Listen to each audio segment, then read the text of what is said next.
Begin the technique by removing the cartilage from the glenoid face using the glenoid scrapette. Use the virtual implant positioning system to orient the guide wire using the VIP glenoid targeter for enhanced accuracy. Drive the guide pin into the glenoid until the laser mark is flush with the back of the targeter.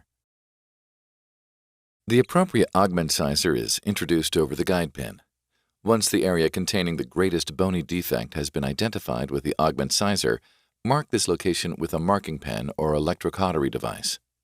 A mark 180 degrees opposite of this location should also be made, as both marks are used to assist in orienting the reamer during the glenoid reaming process.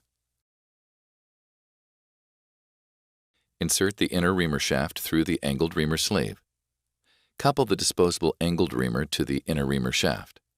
A tactile coupling should be felt. Before attaching the reamer assembly to the powered hand equipment, place the orientation sleeve over the reamer sleeve to assist with rotational control while reaming. Insert the angled reamer assembly over the guide pin.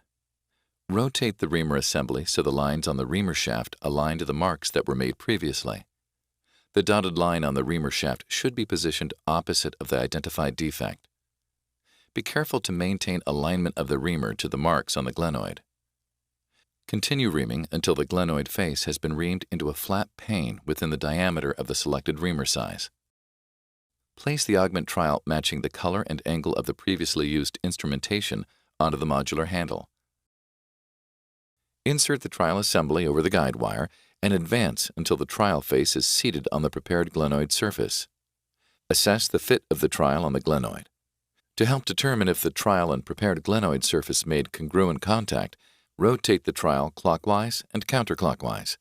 If not, repeat the reaming step until proper mating of the trowel to glenoid surface can be achieved.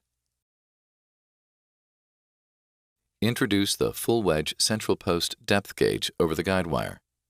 The measurement of the guide wire correlates to the length of central post drill that will be used, as well as the length of the modular central post implant.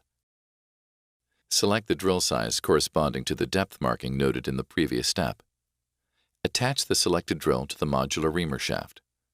Place the drill assembly over the guide wire and advance on power until the collar of the drill is flush with the glenoid face. When drilling is complete, remove the guide wire from the glenoid.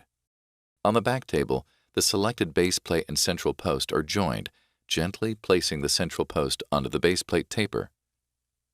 The base plate assembly is placed into the base plate taper assembly press.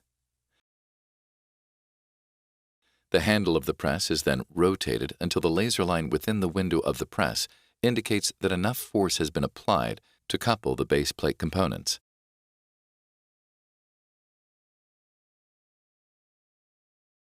The base plate is then removed from the press and placed onto the threaded base plate inserter. Advance the tip of the central post until it is slightly engaged in the prepared central hole within the glenoid face. Rotate the base plate until the maximum augmented portion of the base plate aligns to the electrocautery mark signifying the area of greatest bony deficit.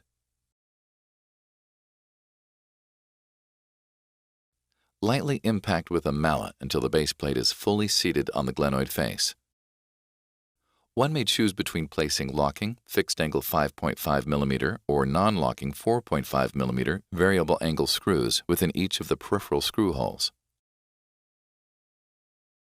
For non-locking screw preparation, the variable angle non-locking drill guide is inserted into a peripheral screw hole and directed toward the desired screw trajectory. The 3 mm drill bit is then used to create the hole for any peripheral screws. The numbers on the drill bit shaft should be noted, as they indicate the length of the peripheral screw to be used. Alternatively, a surgeon may opt to use a sterile drill with color bands, which correspond to different screw lengths. Ensure to use the corresponding reference card to match the colors with the correct corresponding lengths. The drill guide is removed from the base plate and the screw is inserted using the hex driver until it is fully seated within the base plate. For locking screws, thread the locking screw drill guide into the selected base plate hole. 3 mm drill is again used,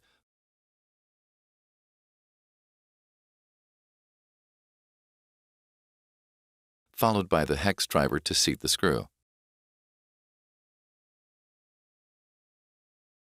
The use of locking or non-locking screws and their placement within the baseplate is based on surgeon preference.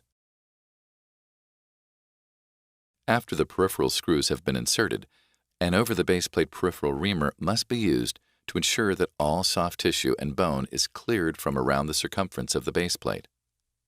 Attach the reamer to the manual driver handle and gently work around the baseplate taper in a rotational fashion.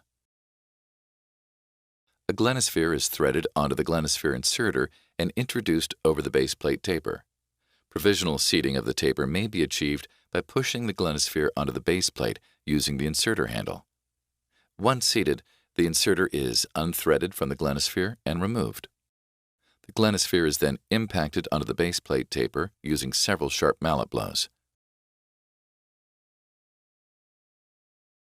Finally, the glenosphere locking screw is inserted through the threaded hole within the glenosphere and seated fully using the hex driver.